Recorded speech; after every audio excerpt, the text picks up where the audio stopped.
он направлял, получается, народ в ту сторону. Білмеймін, қару-жарақтар қаяқтан қаптап кеткен. Өлдім деп ойладым сол жерде, аямады.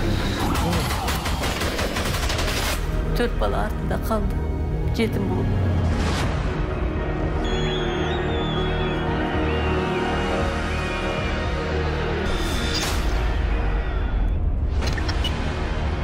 Бірінші қаңтар, жаңа жылдық демалыс. Жаңаөзен қаласы әкімдігінің алдына ондаған адам жиналды. Олар билікке бейне үндеу жолдап, сұйытылған газ бағасын төмендетуді талап етті. Өмірлік маңызды отын қолжетімді болсын деген наразы топ келесі күні де тарқамады. Керісінше адам саны 600-ге дейін артты. Қаңтардың 2-сінен 3-не қараған түнде Ақтау әкімдігі алдына жиналған бір топ адам жолдарға тосқауыл қойды. Олардың да талабы жаңаөзендіктермен ұқсас. Маңғыстау өңірінде халықтың жиналуы жалғаса берді.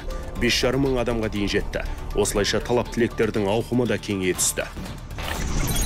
Маңғыстаулықтарды қолдаймыз деген ұранмен еліміздің тағы 7 өңірінде бейбіт шеру басталды. Осы кезде тыйым салынған ұйымдардың мүшелері мен белсенділер әлеуметтік желілер арқылы халықты көшеге шығуға үндеді. Құқық қорғау органдары наразылық білдірушілерге күш қолданған жоқ. Негізінен сырттай бақылаумен шектелді. Осы кезде топ арасында арандатушылар пайда болды. Олар жиналған жұртты төңкеріс жасауға, қылмысқа шақырды. Переворот керек! Басқа шиі керек емес! Жағдайға президенттің өзі араласты. Оның тапсырмасымен құрылған үкіметтік комиссия Маңғыстауда белсенді бастамашыл топпен келіссөздер жүргізді. Нәтижесінде автогаз бағасы 50 теңгеге дейін арзандатылды. Автогаз бағасы арзандатылғанмен қарсылық шаралар тоқтамады. 4-ші қаңтарда еліміздің 11 өңірінде халық көшеге шықты. Наразылық білдірушілер саны 37 мыңға дейін күрт артты. Дәл осы күні митингілер бейбіт сипаттан арылып жаппай тәртіпсіздікке ұласты.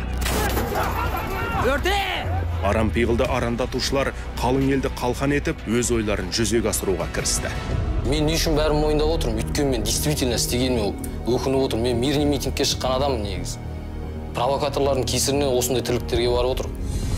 Бүлікті ұйымдастырушылар нақты жоспарымен әрекет еткен. Мысалы, Алматыда жиналатын 2 орынды белгілейді. Оның бірі қаланың батысындағы Алматы арена спорт кешенінің маңы, екіншісі шығысындағы Халық арена спорт кешенінің алаңы. Екі жерде де жиналатын уақыт бірдей, кешкі сағат 6 мен 8 аралығы. Бұл ақпаратты халыққа WhatsApp және Telegram мессенджерлер арқылы жеткізген. Алматыда санаулы сағаттардың ішінде бір мессенджердің қатысушылар саны 140-тан 5,5 мыңға дейін артқан анықталды. Екі топты бір мезетте, кешкі сағат 9-да және бір бағытқа қалалық әкімдікке қарай қозғала бастайды. Абай, Төле би сияқты үлкен көшелермен жүріп, жол жөнекей жолыққандарды қатарға қосып отырады. Республика алаңына жеткенше адам саны 10 мыңға жуықтайды. Таяқ, арматура, дубинка, балта сияқты құралдармен, жаңғыш, жарылғыш заттарымен қаруланған бүлікшілер полиция қызметкерлері мен әскерилерге қарсы соққы береді. Бір адамға бірнешеуі жабыла кетеді. Қасіретті қаңтарда еліміз бойынша 400-ден аса автокөлік бөлініп жойылды. Оның ішінде 346-сы ішкі істер органдарына тиесілі. Өлдім деп ойладым сол жерде, аямады. Бізде қару жоқ болды, бізде қарусыз, бізде шит каска ғана болды. Негізі қарапайым халыққа біз қару қолданбаймыз. 5-ші қаңтар. Бұл күні бүлікшілер мемлекеттік органдар мен стратегиялық нысандарға шабуыл ұйымдастырады. Алғашқы нысаны биліктің белгісі саналатын әкімдіктер. Түнгі сағат 00:40-та бүлікшілер Алматы әкімдігі ғимаратына баса көктеп кіріп, ішіндегі дүние мүлікті қиратады.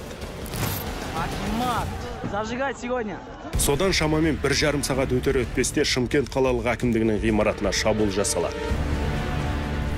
Сол күні қаскөйлер Атырау, Қызылорда, Талдықорған, Ақтөбе, Тараз қалаларындағы облыстық әкімдіктерді және Семей қалалық әкімдігін басып алады. 5-ші қаңтар күні ғимараттарға шабуылдау және бүлік жасау оқиғаларына 50 мыңдай адам қатысқан. Қаскөйлер қалың көпшілікті бассыздыққа қалай бастай білді десек, Алматы әкімдігіне от қояр сәттегі мына кадрларға назар аудару керек. Полиция қызметкерлері бейбіт келіссөздер жүргізуге тырысып жатқанда бір арандатушы ортаға түсіп, көпшілікті жаппай тәртіпсіздікке үндейді. Әкімдік ғимаратын өртеген соң бүлікшілер іргедегі президент резиденциясына шабуылдайды. Ал енді мына кадрларға мұқият қарасаңыз, шабуылдың алдын ала сызылған жоспар бойынша жүргізілгені анық байқалады. Алдымен темір қоршауды жүк көлігімен соғып, сосын ғимаратқа қарай бағыт алады. Қалқандармен қорғана отырып, күзетшілерге оқ жаудырады.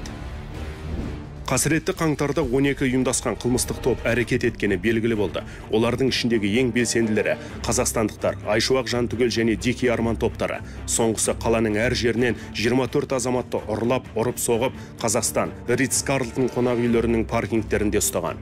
Өте қатты азғындықпен бәрімізді ұстап сол жерде ұрып соғып, қан жаусап, таңертең сағат 11 уақытында примерно грузовой машинаға тиеп бәрімізді мал құсат.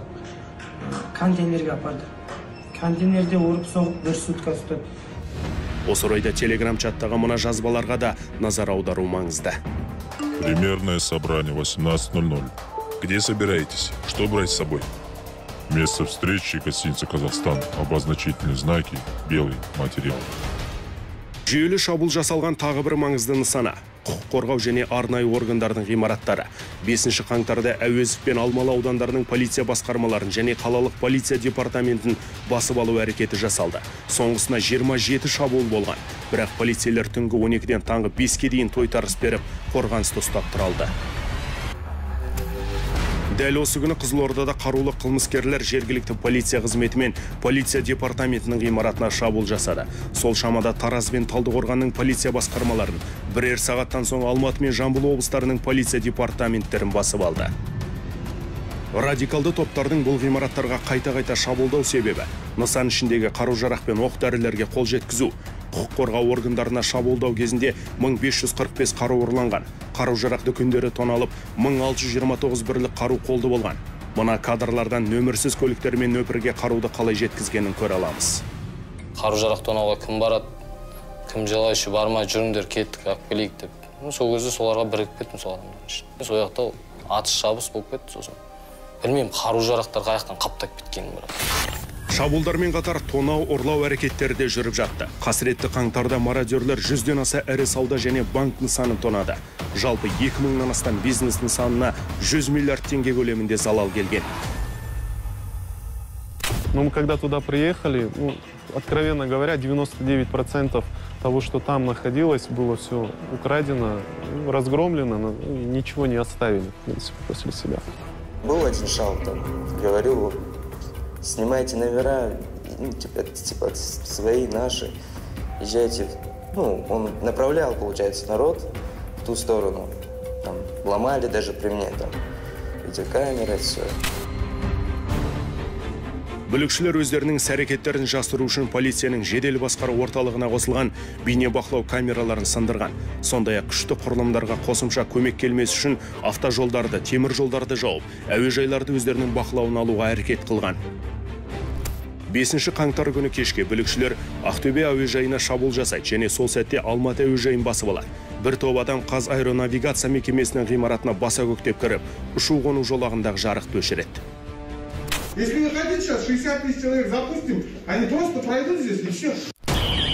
Шынында әуежайдың қауіпсіздігі осынша әлсіз емес еді. Содырлар келерден жарты сағат бұрын бүкіл күзетке, үйлеріңе қайтыңдар деген бұйрық болған анықталды. Қаңтар оқиғасы кезінде бірқатар өңірде ұлттық қауіпсіздік комитеті мен полиция департаменттерінің басшылары қарамағындағыларға жұмыс орнын тастап кету жөнінде бұйрық берген. Мысалы, мына кадрлардан Алматы облыстық полиция департаментінің бұрынғы бастығы, сол кезде комендант болған Күдебаевтың мекеме ғимаратын тастап кеткенін көруге болады.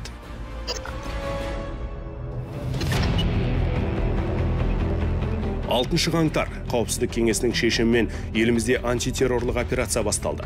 Жаппай тәртіпсіздіктерге қатысушылар саны 11 мың адамға дейін азайды. Осы кезде лаңкестердің Алматыдағы Көктөбе телемұнарасы мен ұлттық қауіпсіздік комитеті шекара қызметінің академиясын басып алу әрекетіне тосқауыл қойылды.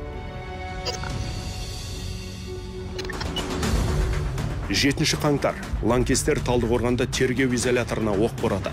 Алматыда блокбекеттерді атқылау, дүкендерді тонау және ауруханаларды басып алу әрекеттері жасалады.